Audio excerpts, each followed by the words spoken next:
Hi there, welcome to Appy Chips YouTube channel.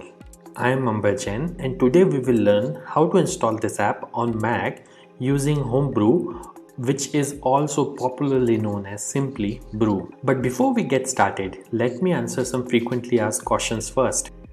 To start with, what does a package manager like Homebrew does? Well, a package manager lets you install, uninstall or repair apps on your Mac. A package manager is very similar to App Store on macOS or Microsoft Store on Windows operating systems, except that a package manager uses commands that you type on Mac terminal to install or uninstall different programs.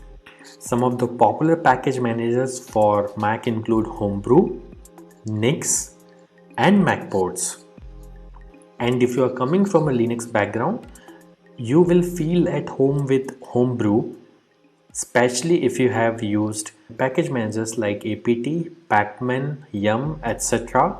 on Linux based operating systems. Next up, is it safe to install the Mac apps via Homebrew?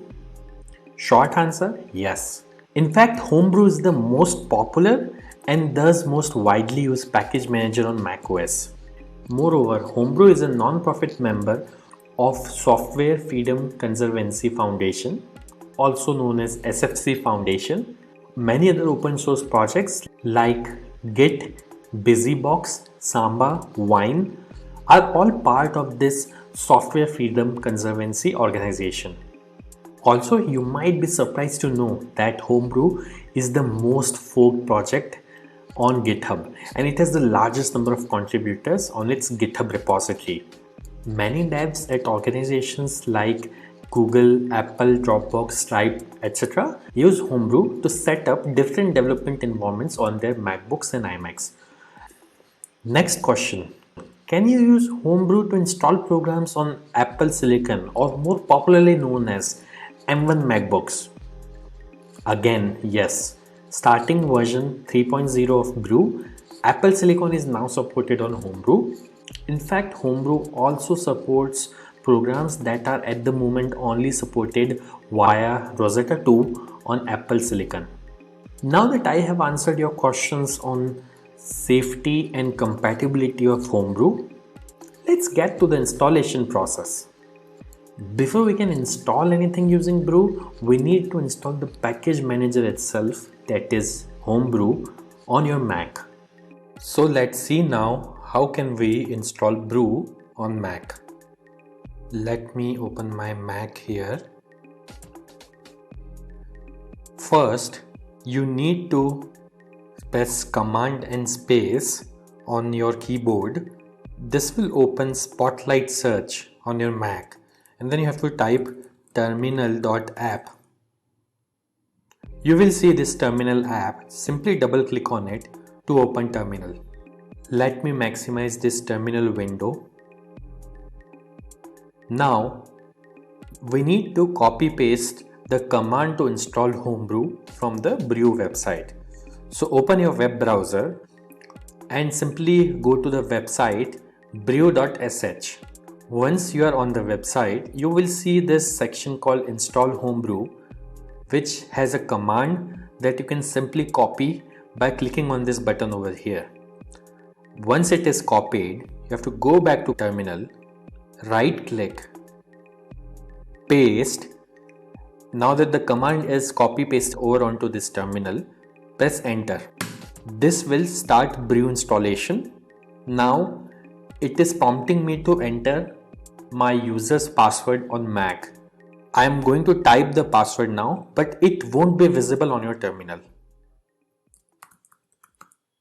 Once you have entered the password, simply press enter, and if the password is correct, the script will continue.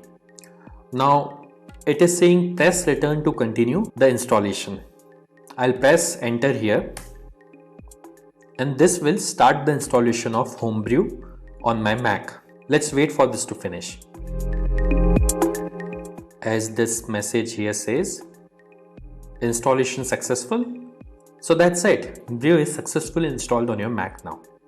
Now before we proceed, I would like to highlight that Brew collects anonymous usage data via Google Analytics. As you can see on this page, if you want to opt out, you can simply run this command brew analytics off and press enter, which simply disables the anonymous usage data collection on your Mac.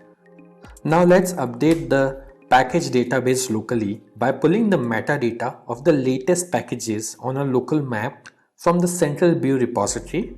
This should typically take less than a minute to complete depending on your internet connection speed.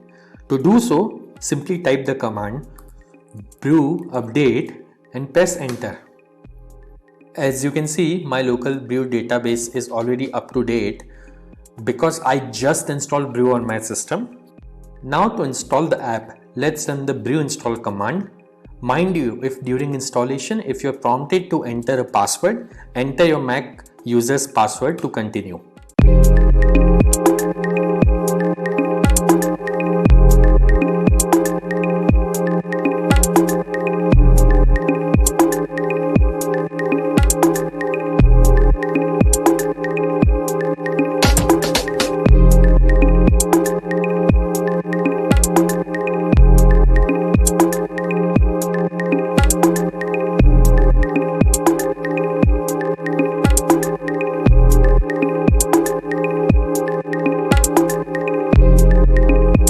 That's it. The installation was successful.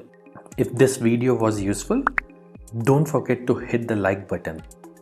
And if you faced any problems during the installation in this video, please leave a comment below and somebody from AppyChip team will reply back to you. If in future any app installed using brew stops working, then you can simply reinstall it using the command brew space reinstall space the name of the program. For example, I'll try to reinstall this program called Hello, which is already installed on my system. As you can see, it is downloading the program and it says reinstalling Hello, and now Hello is successfully installed. And if you want to uninstall any app installed using brew, simply run brew space uninstall space the name of the program. In this case, I will try to uninstall the program Hello, which is already installed on my system. As you can see, within a few seconds, it says the program is successfully uninstalled. Also, over time, brew might end up consuming disk space on your Mac as it keeps installers of the programs that you had installed on your hard disk in a cache directory. So you can use the brew space cleanup command once every 6 to 12 months to free up some space on your Mac. This command removes app installers and older versions of the packages only. It would not uninstall any of the apps that you have installed. As you can see, brew cleanup was successfully run on my system. So do subscribe to our channel as we have tutorials for installation of over 9,000 programs on Mac, which will come handy. If you need to install other apps on Mac in future, chances are that we have got it covered already.